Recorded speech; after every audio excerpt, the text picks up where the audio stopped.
സൂരജ് സജി തൃശ്ശൂരിൽ നിന്നും ടെലഫോണിൽ ചേരും. തൃശ്ശൂർ വേലൂരിൽ പുലിയന്നൂരിൽ കിണർ ഇടിഞ്ഞ് താന്നു. കിണറിൻ്റെ ആൾമറയും ഗ്രില്ലും മോട്ടോർ പമ്പും ഇതോടെ മണ്ണിനടിയിലായി എന്ന് തൃശ്ശൂർ ബ്യൂറോയുടെ റിപ്പോർട്ടിൽ പറയുന്നു. ഞാറക്കാട്ട് രാമൻ നായർ വീടിനോട് ചേർന്നുള്ള കിണറാണ് ഇടിഞ്ഞ് താഴ്ന്നത്. സൂരജ് സജി ടെലഫോണിലുണ്ട്. സൂരജ് സജി, വിവരങ്ങൾ.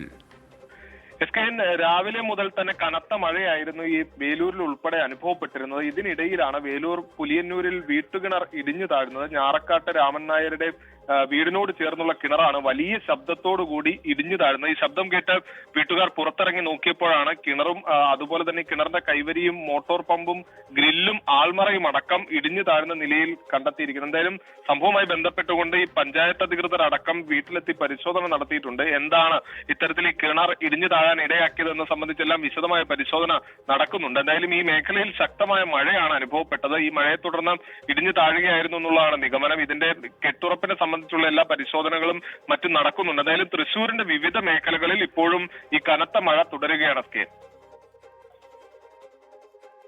സൂരജ് സജി ടെലഫോണിൽ ചേരുകയാണ്. സൂരജ് സജി ടെലഫോണിലാണ് ഉണ്ടായിരുന്നത്.